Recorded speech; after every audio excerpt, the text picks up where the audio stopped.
You are listening to the Novel Writing Podcast, episode 226. I'm your host, Colleen Mitchell. Grab a cup, cozy up, and let's get to writing. Today I want to tackle a bit of the reading side of writing. To read in your genre is yet another common piece of writing advice, but like all writing advice, there's nuance and no one-size-fits-all instruction. The basis of this advice has to do with knowing what the audience of your genre expects. If you've never read a murder mystery but want to write the next murder mystery bestseller, you're going to have to know what readers of murder mysteries expect. Otherwise, you run the very real and dangerous risk of upsetting your intended audience. For murder mystery in particular, laying clues and weaving the web to unravel is a skill we're first exposed to through reading other murder mysteries. And the same is true for romance. If you don't know the tropes and beats that romance readers expect, you should expect to be torn to shreds in the reviews. You should also know that for romance in particular, there is something called HEA, or happily ever after.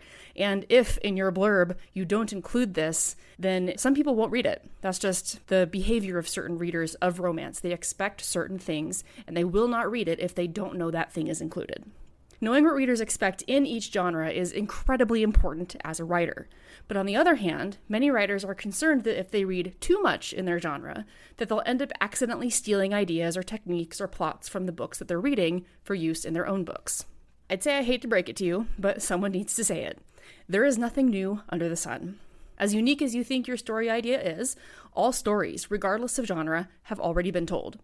What's new is the spin, the perspective, and the fact that every author has unique DNA, unless you're a twin or another multiple, and unique life experiences from which to tell that story. The exact book you write cannot and would not ever be duplicated by another human, no matter how much we think, I could have written that. Reading what works in your genre means you're adding tools to your writing tool belt, including those plots and twists and techniques that you're afraid of stealing. The extreme authors go to in order to avoid this stealing fallacy is eschewing reading anything in their genre at all, and by doing so end up writing something that qualifies more as experimental storytelling rather than genre or literary fiction.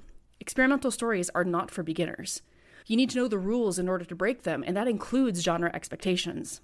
The only way to pull off a satisfying twist or subversion in your book is to know what you're twisting or subverting, and that requires reading in your genre. So then the question becomes, how much do you need to read in your genre? Can you just read widely instead and get the same benefits? I'd say read enough in your genre to know what you're doing. If you're truly worried about accidentally using someone else's story idea, just remember that plots are not copyrighted and tropes exist for a reason. The better way to approach it is to keep a reading log and make notes for yourself about the plot, what you liked, what you didn't like, and what elements you would like to use but not copy in future stories. However, once you know genre expectations, what really improves your writing as a craft is by reading widely, that is, outside your genre. It exposes you to different tropes, different writing styles, pacing, story elements, and so much more. If reading your genre lays the foundation, reading widely builds the rest of the house. Murder mysteries are really good at laying clues and foreshadowing and, you guessed it, mysteries.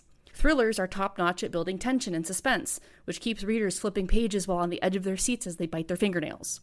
Historical fiction exposes us to rich character dynamics and attributes from bygone eras, which we can incorporate to make unique characters in contemporaries or layer more authenticity in our fantasy books. Sci-fi and fantasy can teach non-speculative writers how to describe things better. Literary fiction can improve our prose. Romance novels are the #1 resource to write a satisfying romance subplot, regardless of the tropes. Like, if you want a slow burn romance subplot in your military space opera, read a slow burn romance novel, even if you generally dislike romance novels. It's research. And yes, you can use that as your answer if anyone witnesses you reading a genre you wouldn't normally touch with a 10-foot pole. Reading is important for any writer. No matter your genre, you should know what readers want and write to that. And no, that is not advice to write to market, which deserves its own episode eventually.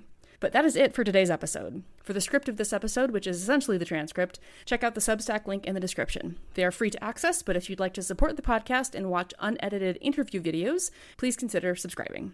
Thanks for joining me, and remember, the first draft is supposed to be garbage.